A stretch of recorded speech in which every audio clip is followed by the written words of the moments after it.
नमस्कार, मैं हूं जानसी और आप देख रहे हैं डायनामाइट न्यूज।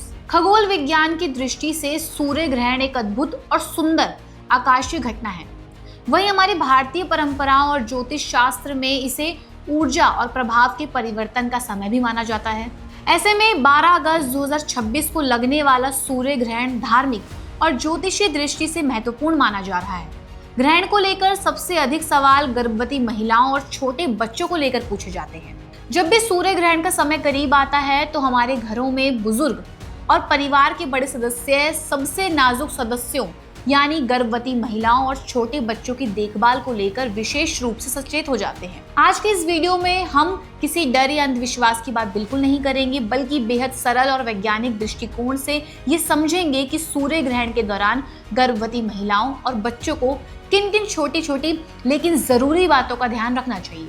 तो आइए इस जानकारी पूर्ण चर्चा की शुरुआत करते हैं। हमारे शास्त्रों और लोक मान्यताओं में ऐसा माना जाता है कि ग्रहण के समय सूर्य की किरणें संवेदनशील होती हैं, इसलिए गर्भवती महिलाओं को कुछ पारंपरिक नियमों का पालन करने की सलाह दी जाती है, जैसे कि सीधे धूप से बचें। ग्रहण के दौरान प्रयास करें कि आप घर के भीतर ही रहें, सूर्य की सीधी किरणों के संपर्क में ना आए, खिड़कियों पर हल्के पर्दे लगाकर रखें ताकि वातावरण शांत बना रहे। इसके अलावा नुकीली चीजों का प्रयोग ना करें। परंपरागत रूप से माना जाता है कि ग्रहण के समय सुई, कैंची, चाकू या किसी भी नुकीली वस्तु का इस्तेमाल नहीं करना चाहिए। इसके पीछे का उद्देश्य महिला को किसी भी तरह की शारीरिक चोट या तनाव से बचाना होता है। इसके बाद बात करें आराम और मानसिक शांति की, तो इस समय भारी काम करने के बजाय विश्राम करें। आप चाहें तो कोई अच्छी किताब भी पढ़ सकती हैं, हल्का संगीत सुन सकती हैं या फिर ध्यान भी लगा सकती हैं। मन को शांत रखना आपके और आपके होने वाले बच्चे दोनों के लिए स्वस्थ और उत्तम माना जाता है।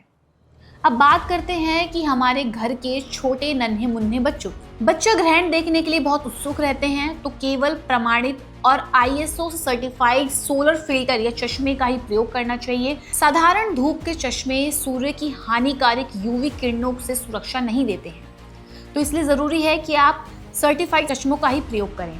तीसरा है घर के भीतर मनोरंजक गतिविधियां, जैसे ग्रहण के समय आप बच्चों के साथ घर के अंदर उनको व्यस्त रखने के लिए कई इनसाइड गेम्स, ड्राइंग या कोई ज्ञानवर्धक कहानी भी उनको सुना सकते हैं, जिससे उनका मन घर में लगा रहे। इसके अलावा ग्रहण के दौरान अक्सर भोजन और पानी को लेकर भी मन में कई सवाल होते हैं। आइए इन्हें भी आसानी से समझते हैं कि हमें किन किन चीज़ों का पालन करना चाहिए और किनका नहीं। सामान्य तौर पर ग्रहण के समय भारी भोजन करने से मना किया जाता है, क्योंकि हमारी पाचन शक्ति इस दौरान थोड़ी धीमी हो सकती है।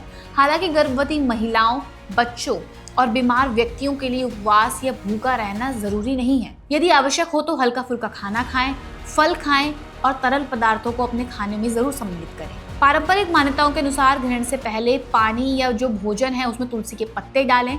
तुलसी में पाए जाने वाले प्राकृतिक गुण भोजन को शुद्ध रखने में मदद करते हैं। इसके अलावा ग्रहण समाप्त होने के बाद ताज़ा भोजन जरूर बनाएं। जब सूर्य ग्रहण की अवधि समाप्त हो जाए तो उसके बाद घर में कुछ सरल और सकारात्मक कदम उठाए जा सकते हैं, जैसे कि ग्रहण समाप्त होने के पश्चात हल्का स्नान करें। इससे शरीर में एक नई ताजगी और सकारात्मक ऊर्जा का संचार होता है। घर के मुख्य द्वार और कमरों में थोड़ा गंगा जल छिड़कें या खिड़कियां खोल दें ताकि ताज़ा हवा और रोशनी घर के अंदर आ सके। ग्रहण के बाद किसी ज़रूरतमंद को अनाज, वस्त्र या अपने सामर्थ्य के अनुसार दान देना हमारी संस्कृति में बेहद शुभ माना जाता है। इससे मन को संतुष्टि और शांति मिलती है। तो दोस्तों, सूर्य ग्रहण एक स्वाभाविक आकाशीय बदलाव है। इससे डरने या घबराने की बिल्कुल आपको जरूरत नहीं है। बस थोड़ी सी सावधानी, सही दिनचर्या और सकारात्मक सोच के साथ आप इस समय को बिल्कुल सहजता से आराम से बिता सकते हैं। आपको हमारी खबर कैसी लगी हमें कमेंट करके जरूर बताएं और ऐसी खबरों के लिए देखते रहें डायनामाइट।